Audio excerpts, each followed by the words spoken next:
And good morning to you, O'Brien Kimani. We are, of course, coming to you live from Eldoret Sports Club here in Uasin County.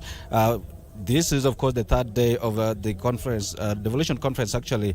And today, the first sub-theme for the conference here, we are talking about the digital economy, how the country can harness the digital economy actually for the economic growth. And right with me, here with me, is the PS for Broadcast and ICT, that is Professor Kisiangani. Just to briefly summarize for us, there has been a panel discussion, actually an elaborate panel discussion involving the sector stakeholders. And with me here is, of course, Professor Kisiangani. Briefly, Prof, maybe if you may just summarize for us what has been the ways actually that have been discussed during that panel discussion on ways, the ICT can be involved in the county government, rather the default sector. I think there are many things that we have canvassed here. As you say, that this government takes very seriously the whole question of devolution, and we think that most services in government are in devolved units. And one of the wagons for moving this devolution is the ICT sector. ICT must be in every county to move things to the next level. We need that for collection of revenue. We need that for keeping the water bills low. We need the ICT to make sure people do business, government jobs. As you saw, the president, the ICT minister was very clear. He said that county governments will continue working with us to just help them to digitize, to make sure that all their services are digitized and enhance their revenue collection. That will be a very good thing for them, because most of them are underperforming. But also critical is the fact that, as you saw from the governor from Elgeyo Marakwet, is the fact that we also expect counties to do certain things that will promote the process. One of them is they should do this blanket way leave, so that companies which are operating in this sector can lay the infrastructure without necessarily being overtaxed. Some of them have really been raising taxes every other time, and I think this is being discussed at high levels. But there is also the question of protecting the infrastructure once it is laid. This is critical infrastructure, and if we don't protect it, it means that every other year we shall be spending a lot of money to again lay fresh infrastructure when we should be moving forward. So counties are really a critical part of this government. At national level, we want to promote the activities by just doing the necessary legislation that will help them move without having any obstacles here and there. But also at their own level, they also need to make sure that they embrace technology to do business. They embrace technology to do agriculture. They embrace technology to do medicine, serve people. You saw there was an argument from one of the governors saying that the money for medicine from the KEMSA, so you would never be sure whether medicine has arrived in the counties once it leaves the KEMSA stores. But now with the digitization, you can know exactly what consignment left, and then you must receive what left. So this kind of thing is going to improve the quality of service, reduce corruption, and make sure that our people are involved to create jobs and so to improve their quality of life also. So there are quite a lot of things that came up here, and we in the ICT sector are ready. We are helping through the infrastructure, but we're also going to help to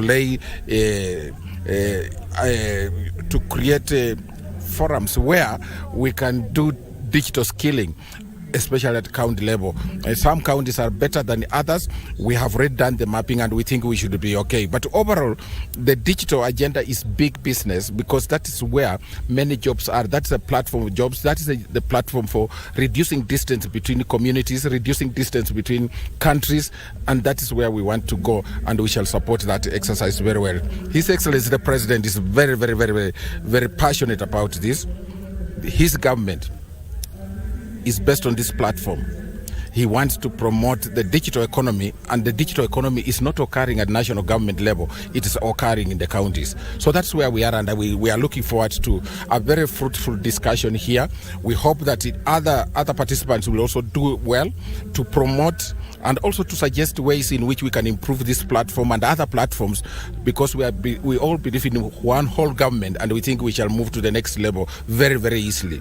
And Kenya can only be better. It can only get better. It can never get worse. If we talk about some of the devolved sectors, agriculture is also is a part of that. And one of the issues that was raised during the panel discussion is how digitization and technology can be harnessed to improve extension services down at the devolved levels. What are some of the strategies? The strategy is that once people have smart enabled phones, and you are living in what used to be called quote unquote remote places, you can call the extension officer, you can call the agricultural officer, the veterinary officer to come and attend to your cow. If it doesn't feel well, then it is treated, because you can get, but also you can do first aid using the phone. The officer who is supposed to attend to you, if he's very far away, he can give you some tips on what you can do about your cow, your livestock, so that by the time he arrives or they arrive, they find that you have already done first aid. Because of digitization, then they can attend to the rest of the things. But in terms of digitization also, it's possible for even government officials themselves to map out where services are needed most, where our agriculturalists, where do they stay, and what in some places that we may not get the money immediately to put up roads.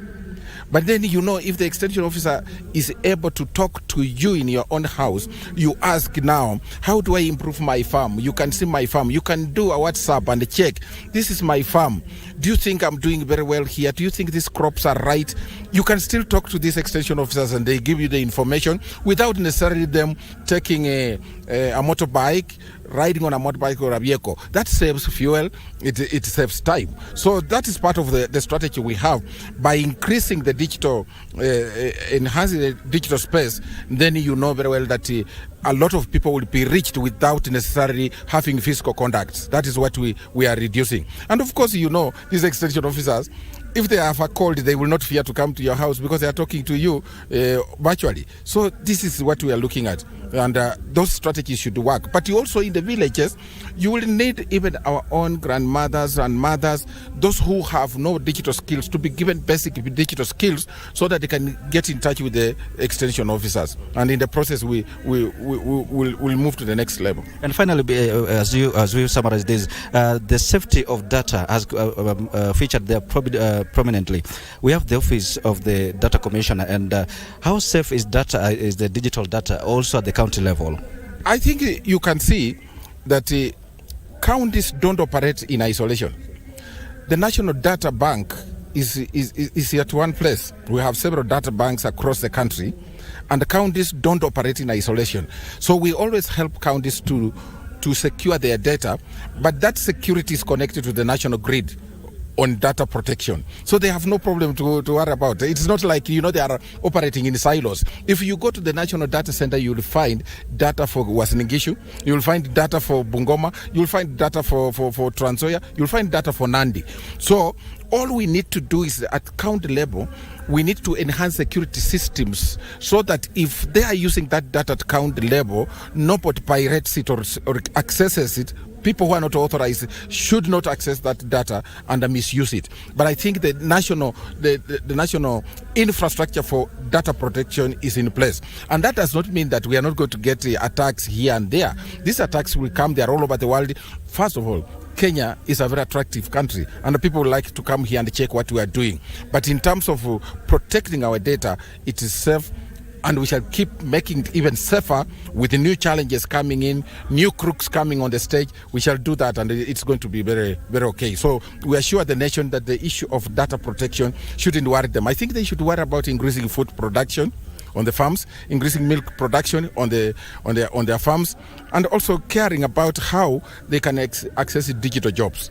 But the data protection thing, let them leave it to us. We shall do it. Thank you so much, Professor. Yes. Thank you so much. Yes. O'Brien, that is Professor Kisiangani, the ICT and Broadcast PS, talking to us about how digitization and actually the digital economy can be harnessed actually also at the the devolved units, all in a bid to digitize every sort of aspect to ensure that the country also goes digital in every aspect. While you see, we are talking about the devolution, and we are also living in a digital age, and that's also a challenge to the devolved units actually to take advantage of some of the digital aspects that the national government has put forth to ensure that service delivery to the common wananchi down there is improved. While this is a conversation that doesn't stop, we'll be able to engage the professor more of air, and also we'll be on the ground for more other stories. But for now, Brian, let me hand it back to you in studio for the continued discussion. Brian.